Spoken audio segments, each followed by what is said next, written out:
Summary of My Name Is Asher Lev by Chaim Potok. Asher Lev says that he is the famous and legendary Lev of the Brooklyn crucifixion when he describes himself. He is also a Jew who keeps the rules. Asher's double life has led to rumors and false stories, so he will now explain himself. Asher says that he is related to a mythical ancestor, who was the land manager for a rich Russian prince. In a drunken rage, the aristocrat had set a town on fire and killed people. After that, Asher's grandfather started to travel. Everywhere he went, he helped Jewish experts and learned new things.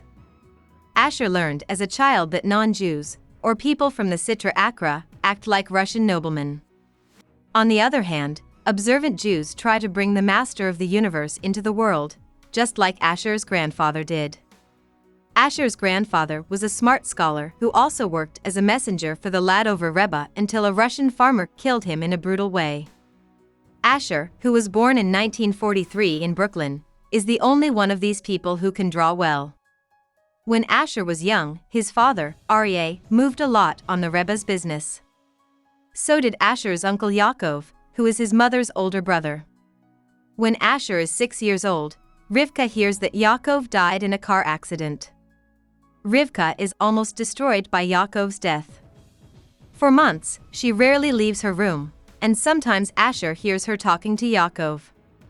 A lot of this time is spent by Asher drawing pictures, which Aryeh thinks is a waste. Rivka thinks that she wants to take over Yaakov's work in the end. The Rebbe says that she can go to college and study Russian politics. Asher stops drawing during his first few years at school. He often hears his father and the mashpia of the school talk about how Stalin made life hard for Russian Jews. He starts going to see Yudel Krinsky, a Jewish refugee from Russia, so he can hear stories about this harassment and look at the art tools in Krinsky's store. When Asher comes home late from these trips, his scared mother sometimes screams at him. After Stalin dies, the Rebbe tells Aryeh to move to Vienna and help Russian Jews who are having trouble. Asher is upset about the idea of moving, so he starts drawing again. As he keeps saying that he can't move with his parents to Vienna, Asher spends more and more time on his drawing. One day, he is scared to see in his chumash that he has drawn a scary picture of the Rebbe. The mashpia meets with him and tries to get him to care about his fellow Jews. He says that Asher's gift makes him only think about himself. The Rebbe and Asher's parents agree the next summer that Asher can't go to Vienna, so only Aryeh moves there. Even though Rivka works hard on her master's classes, she and Asher are sad that Aryeh isn't there.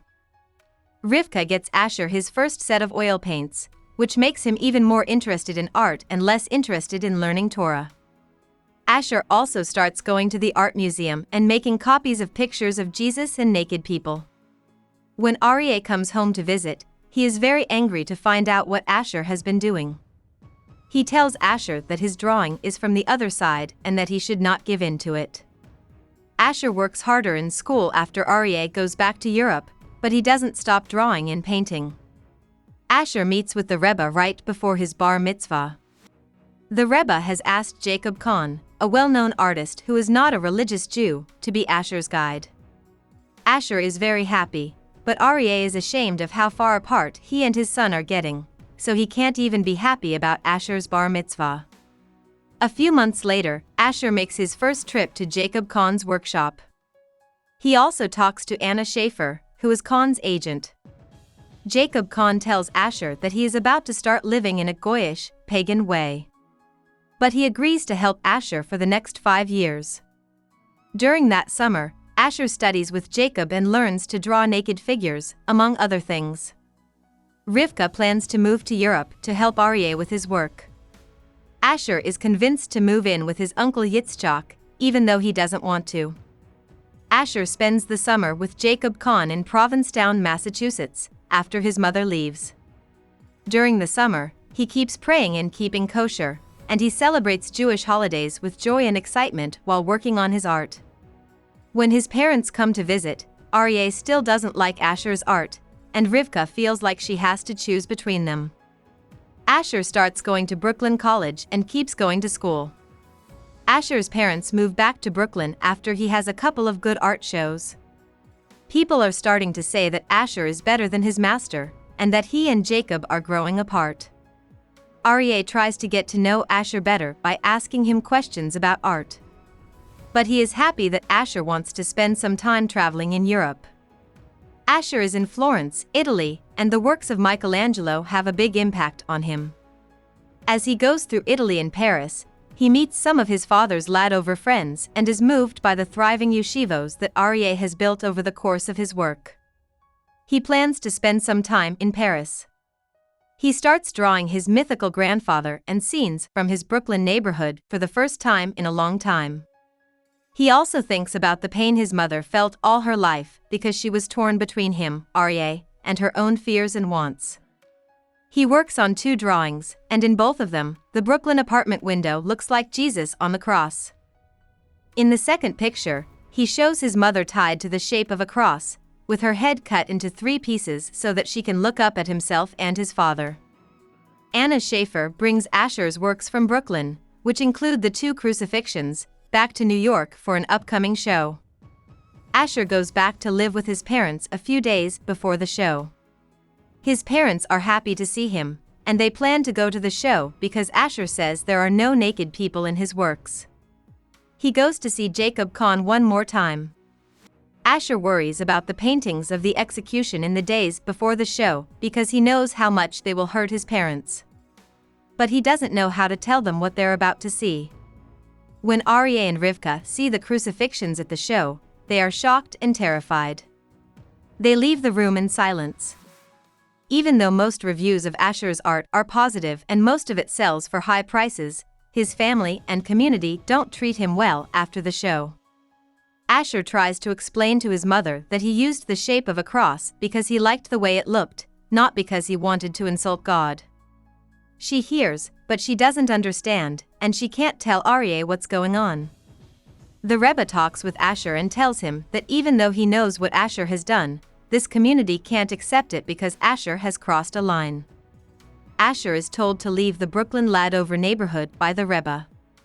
Asher takes his last walk through the streets he loves in Brooklyn. He thinks about how his imagination is both demonic and divine. Asher says goodbye to his parents the next day before taking a flight to Paris. When he turns back as he drives down the street in his cab, he notices that they are watching him through the window of the living room. About the author. Potok was born in Brooklyn, New York. Her parents were Jewish immigrants from Poland. The family were observant Orthodox Jews, and each of the children either became a rabbi or married one. Although his parents discouraged secular literature, Potok read Brideshead Revisited as a teenager, which inspired him to become a writer himself. He began publishing his work while studying at Yeshiva University, from which he graduated in 1950. He then studied at Jewish Theological Seminary and was ordained as a conservative rabbi. After earning a master's degree in English literature, he served as a U.S. Army chaplain in South Korea, which he described as a transformative experience. While working as the director of a Jewish summer camp, he met Adina Sarah Mosevitsky. They were married in 1958 and had 3 children. Potok later earned a Ph.D. in philosophy from the University of Pennsylvania and worked for the magazine Conservative Judaism and the Jewish Publication Society. Over the years, the Potok family lived in Brooklyn, Israel, and Philadelphia. Of 9 published novels, Potok's most famous is National Book Award nominee The Chosen, which he published in 1967. His novels helped bring questions of Jewish identity and culture before a wider, non-Jewish audience. Hope we summarized it fully and you liked it. Please hit the like button and subscribe to our channel so that we are motivated to create more videos.